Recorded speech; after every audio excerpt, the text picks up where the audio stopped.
Hello, and we're back with Animal Talk Thursdays. I'm Dawn Heyman, animal communicator and co-founder of Spring Farm Cares.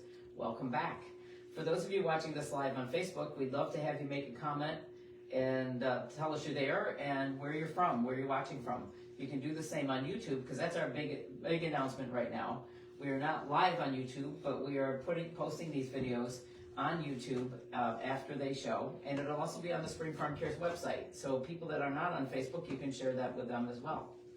So we're going to get going with questions. We had some submitted questions, and Becca, who's behind the camera, you can't see her, but she'll be the voice behind the camera, and she's going to go with our questions for me.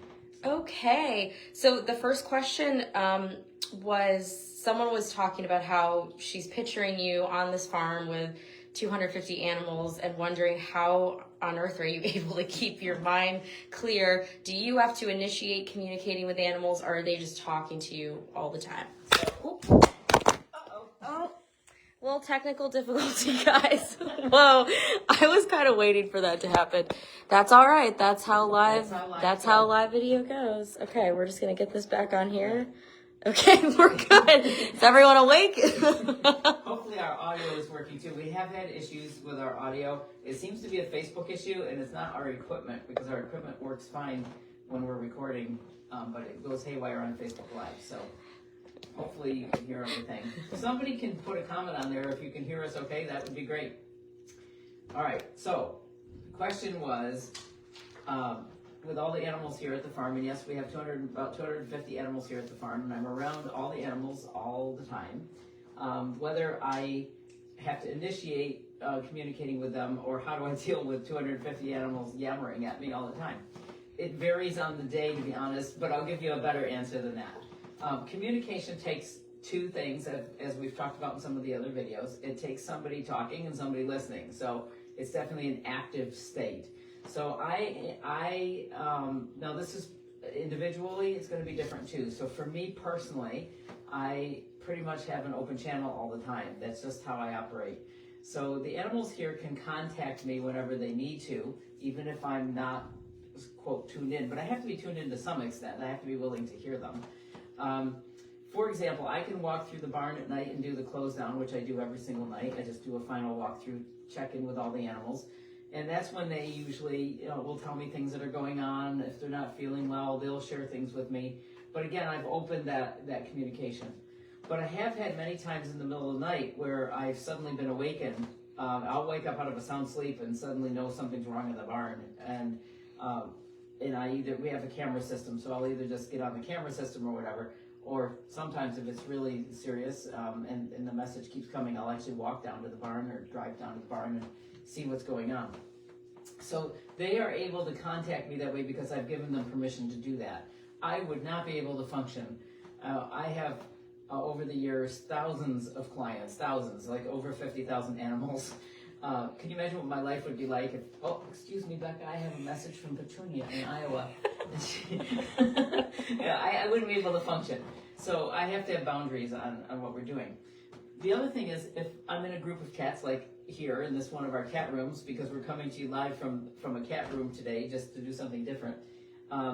If I'm in a room with 9 or 10 different cats, I have to really focus to see which one is talking to me, unless somebody's making it obvious, like Nutter here, who's coming over in my lap and saying, here, keep petting me.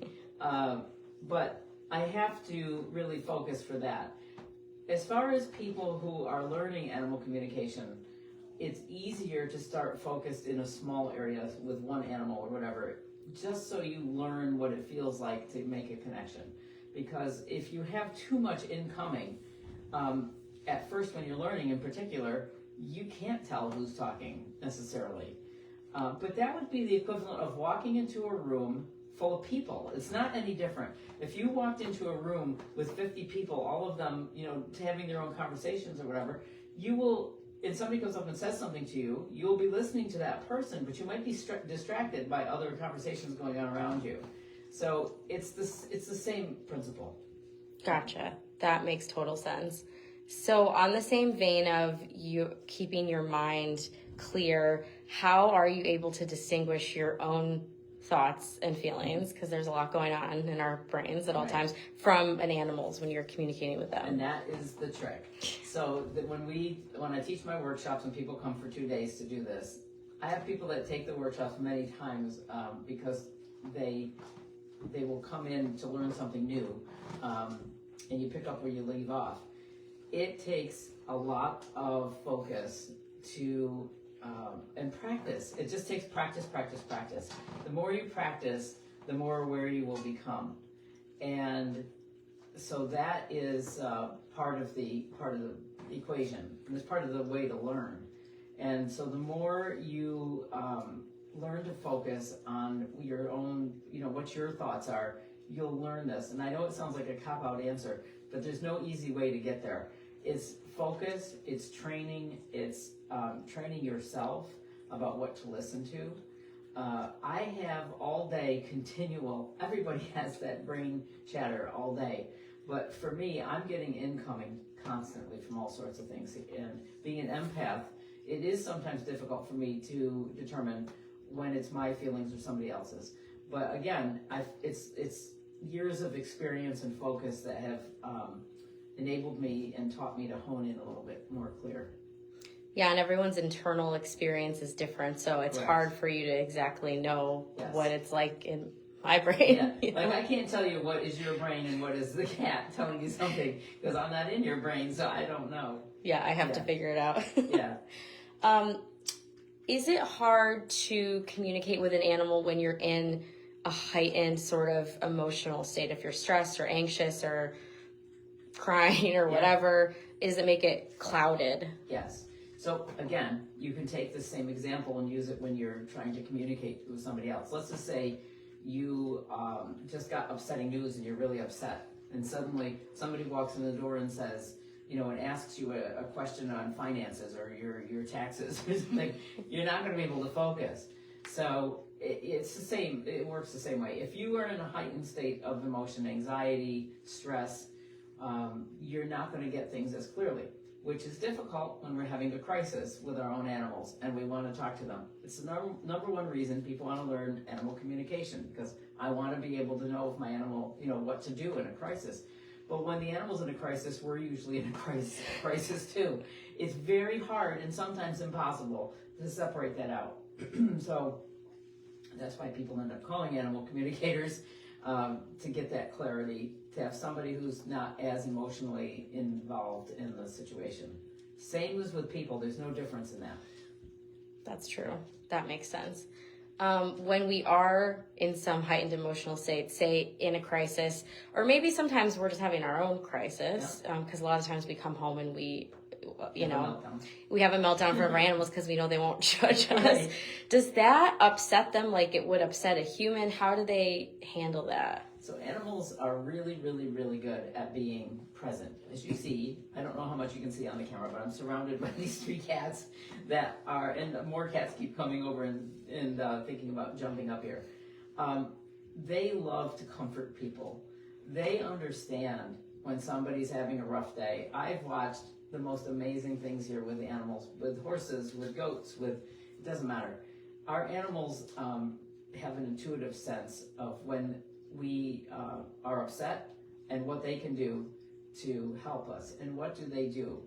What they do is they come in, you just said it, Becca, they come in without judgment.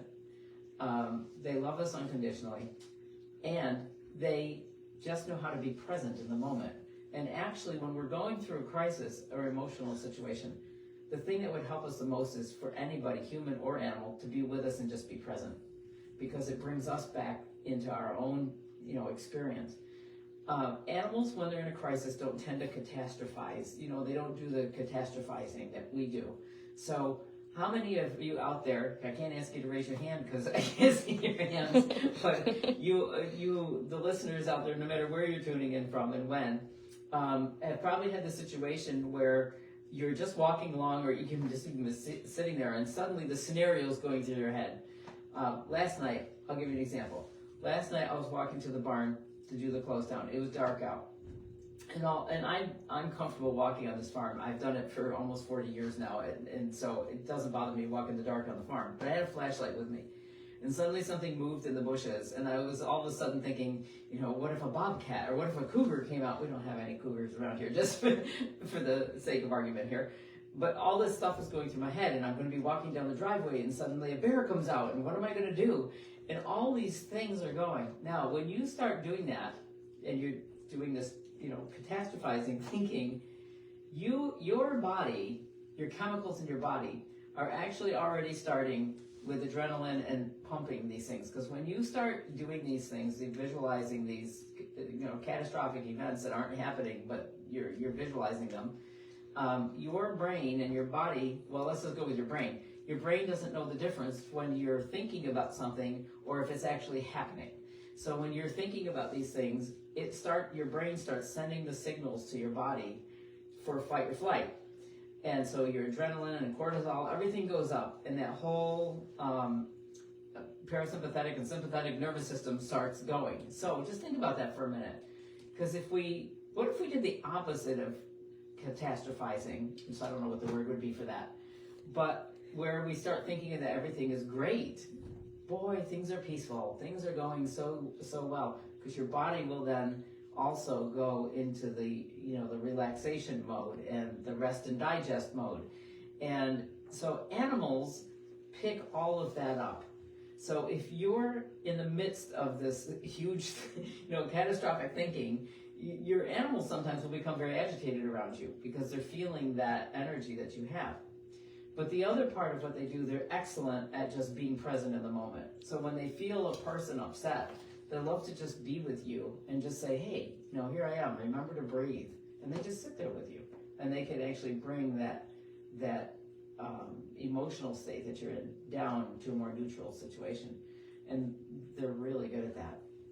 It's interesting that they're so much better at being present and not worrying, and humans are really bad. Yeah. Why maybe that's too big of a question, but... Well, let me just tell you this. For those of you watching that do meditate, if you do some meditations and you have cats, there's a phenomena, and those of you who have done it know this, where you'll be in a meditation and suddenly what happens? Your cats are suddenly with you, sitting next to you or around you. Because here's what's happening with the cat. The cat is like, oh, the human is finally present, and that's because that's a state they live in. Not to say that they don't get upset and traumatized. Absolutely they do, and they go through emotional stuff just like we do. But their natural resting state is that state we get to in meditation. It's just that quiet, aware, open, but they're not, thinking about horrible things that are going to happen. They just don't. So they're in a more peaceful place. Do you think they get, because I'm just thinking of how most of us live our lives, not really in that meditative state. Does it make them sad when they see us running around and we're so not often present? Yeah, it does. It makes them worried about us. I have animals all the time express that. Like, they love it when visitors come and they feel somebody with a heavy heart. When those people leave, I've often come in a cat room or whatever, and they'll be like, "We just did the greatest thing," like they're really proud of that. And they're aware that they do that. It also tires them out. At the open house, when we had our big open house, we had like 800 people come through here.